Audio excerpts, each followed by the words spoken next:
Hi everyone, I hope आप सभी लोग अच्छे होंगे, स्वस्थ होंगे और अपने प्रिपरेशन को अच्छी तरह से कर रहे होंगे। तो चलिए आज के सेशन स्टार्ट करते हैं। Question number 111, the dash measure the number of lost garbage message as a fractions of the total send in the sampling period. Option number A, the residual error rate, transfer failure probability, connection release failure probability, more than one और none of the above. तो 111 का जो correct answer हो जाएगा कि ये residual error rate को जो है सेंड करता है सैम्पलिंग पीरियड में। करेक्ट।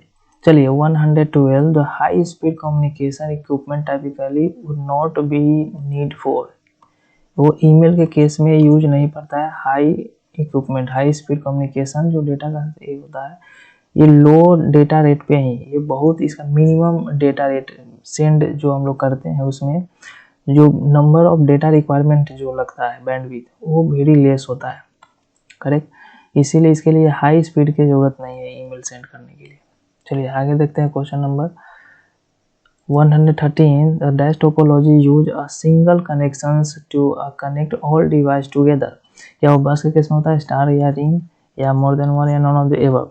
113 का करेक्ट आंसर हो जाएगा कि याद रखिएगा सिंगल, यहाँ पे सिंगल कनेक्शन लाइन बोला जा रहा है ना कि ऑल डिवाइस के लिए, तो ये सिंगल कनेक्शन और इससे ये कनेक्टेड रहता है आपका मल्टीपल डिवाइस, तो ये आपके बस के केस में होता है। करेक्ट। चलिए 114, the dash is use to connect a network device that are in a very closed geographical area such as a floor of a building। क्या वो लैन के केस में होता है या वैन या मैन या more than one, non of the above. आपका करेक्ट आंसर हो जाएगा कि जब भी ये पूछा जाएगा कि क्लोज जियोग्राफिकल एरिया के बारे में तो ये लैन हो जाएगा, लैन करेक्ट आंसर होगा। करेक्ट। चलिए आगे देखते हैं 15 number question 115, in a computer network what is the size IP address in IPv4। IPv4 का 32 बिट आईपी एड्रेस होता है और IPv6 का कमेंट कीजिए कितना एड्रेस बिट होता है। करेक्ट। तो इसका करेक्ट आंसर हो जाएगा सी। चलिए 16, the what is the MAC address in a computer network. MAC address जो होता है ये 48 बिट का होता है, तो आपका करेक्ट आंसर सी हो जाएगा, ये IPv4 का। करेक्ट। चलिए 170, तो what is the name given to act as a gaining illegal entry in a computer files through remote terminal और अ माइक्रो कंप्यूटर। तो ये नथिंग बट हैकिंग केस कहलाता है। चलिए 118, in a computer virus is a software program which has essential ability to damage data, damage program or clone itself, more than one या none of the above।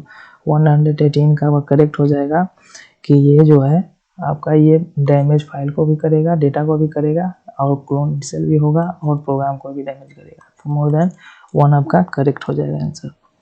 चलिए 119 number, the कॉपिंग a computer program software without a permissions of its author is called. क्या लार्सेंसी होता है या software piracy या software robbery या more than one या none of the above. 19 का करेक्ट आंसर हो जाएगा कि सॉफ्टवेयर पायरेसी कहलाता है अगर हम लोग विदाउट परमिशन के अगर हम यूज करते हैं तो।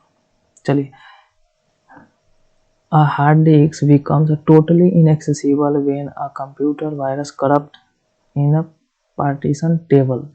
अगर पार्टीशन टेबल को अगर करप्ट कर देते हैं, करेक्ट, तो ये टोटली इनएक्सेसिबल हो जाएगा। चलिए 121, an attribute of one table matching primary key of another table is called. क्या होता है, फॉरेन की होता है। करेक्ट। कैंडिडेट की क्या होता है मेरा, अगर की का स्ट्रक्चर को देखें तो सबसे जो स्मॉल होता है वो आपका प्राइमरी की होता है। करेक्ट। इसके बाहर देखें तो मेरा क्या होगा, कैंडिडेट की होगा। राइट। इसके ऊपर देखें तो ये हो जाता है आपका सुपर की, है ना। तो यहाँ से क्वेश्चन पूछता है कि मेरा सभी जो प्राइमरी की है वो मेरा कैंडिडेट की होगा, लेकिन सभी कैंडिडेट की प्राइमरी की नहीं होगा। करेक्ट। उसी तरह सारे प्राइमरी की सुपर की होगा, सारे कैंडिडेट की सुपर की होगा, और सारे सुपर की आपका कैंडिडेट की नहीं होगा। राइट। तो ये याद रखिएगा, छोटा कंसेप्ट है बट यहाँ से क्वेश्चन कई बार देखने को मिला है। चलिए question number 122, if every known key attribute is fully dependent on a primary key, right, then the relation will be what? तो ये आपका सेकेंड नॉर्मल फॉर्म में होता है कि आपका एवरी नॉन की एट्रीब्यूट है फुल्ली डिपेंडेंट होगा प्राइमरी की पे, ये सेकेंड नॉर्मल फॉर्म में। आपका थर्ड नॉर्मल फॉर्म में क्या होता है? ट्रांजिटिवली डिपेंडेंट होता है। अब फर्स्ट नॉर्मल में यूनिक वैल्यू होना चाहिए, मल्टी वैल्यू नॉट सपोर्टेड। चलिए 123, in a relational database the data type of value in each column of the table is called क्या? एट्रीब्यूट कहलाता है, डोमेन कहलाता है, रिलेशन या मोर देन वन या नॉन ऑफ द एबव। तो 123 का क्या हो जाएगा करेक्ट कि ये आपका डोमेन कहलाता है, कि प्रत्येक टेबल में जो डेटा होगा वो डोमेन कहलाता है। चलिए in relational database the number of attribute of a relation is called dash of relation, क्या? डोमेन, डिग्री या कार्डिनलिटी या मोर देन वन या नॉन ऑफ द एबव। तो इसका करेक्ट हो जाएगा कि ये डिग्री कहलाता है, कि रिलेशन डेटाबेस में जो नंबर ऑफ एट्रीब्यूट है ना, वो रिलेशन में डिग्री कहलाता है ना। कार्डिनलिटी किसे बोलते हैं? नंबर ऑफ रो को बोलते हैं ना, नंबर ऑफ रो को, तो याद रखिएगा। चलिए 125, the which of the following SQL command is use to change the attribute value of one और more row in a table. तो ये अपडेट कमांड है ना, मैनिपुलेशन हो रहा है, तो इसमें क्या अपडेट होगा, इंसर्ट होगा या अल्टर होगा। तो चेंज करना है इसमें, change the attribute value one और more column more row in a table. तो करेक्ट आंसर क्या हो जाएगा? ये अपडेट हो जाएगा, है ना। हम लोग अपडेट करेंगे। अल्टर से हम लोग चेंज करते हैं, नेम चेंज करते हैं, ठीक है। अगर कॉलम का नेम चेंज करना है, टेबल का नेम चेंज करना है, तो बेसिकली ये अल्टर यूज होता है। डेटा को अगर इंसर्ट करना है तो इंसर्ट कमांड करेंगे, अगर कोई डेटा ऑलरेडी इंसर्ट है उसे अपडेट करना चाहते हो तो अपडेट करेंगे, अपडेट कीवर्ड यूज होगा, ठीक। चलिए to retrieve information from a database which of the following SQL command is used. अगर डेटा को रिट्रीव करना है तो उसके लिए हम लोग सेलेक्ट कमांड करते हैं, है ना। चलिए 127, which of the following SQL command is used to modify structure of a table. Structure of a table modify करने के लिए हम लोग मॉडिफाई कीवर्ड तो ऐसा कुछ होता नहीं एसक्यूएल में, है ना, क्या अल्टर यूज होता है या अपडेट होता है। तो 127 का करेक्ट क्या हो जाएगा कि हम लोग अल्टर का यूज करते हैं। अगर हम लोग स्ट्रक्चर में कोई चेंजेस करते हैं तो अल्टर, जैसे टेबल का नेम हो गया, रो का नेम हो गया, कॉलम का नेम हो गया, है ना, रीनेम करने के लिए हम लोग अल्टर कीवर्ड का यूज करते हैं। चलिए 128, the which of the following SQL keyword is used to display a data from one table, a table based on a certain pattern।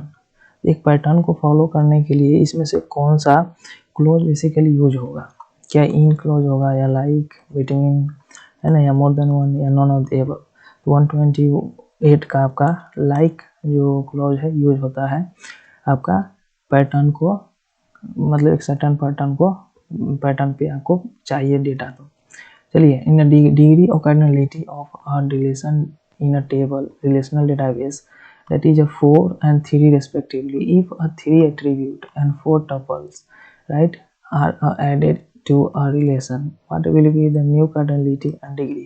याद रखिएगा ये जो टपल है ये किसको शो करता है, आपका रो को करता है, करेक्ट। नंबर ऑफ रो ही तो कहलाता है आपका कार्डिनलिटी, नंबर ऑफ रो क्या कहलाता है आपका कार्डिनलिटी कहलाता है, कार्डिनलिटी, राइट।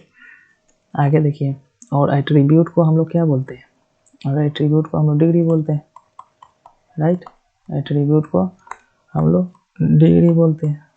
तो यहाँ ऑलरेडी 4 and 3 दिया हुआ है, ऑलरेडी मेरा एट्रीब्यूट 4 एंड कार्डिनलिटी 3 दिया हुआ है। तो इसमें अगर रो 4 कर दें तो 4 कर देंगे रो, तो क्या होगा इसमें और कार्डिनलिटी बढ़ जाएगा, 4 ऐड हो जाएगा, और 3 जो है आपका ऐड कर दे and 3 attributes, see here the 3 attributes added, तो 3 एट्रीब्यूट्स इसमें ऐड कर देंगे तो 7 हो जाएगा, न्यू जो कार्डिनलिटी और टप डिग्री आएगा, तो ये 7 और 7 हो जाएगा, 7,7, राइट।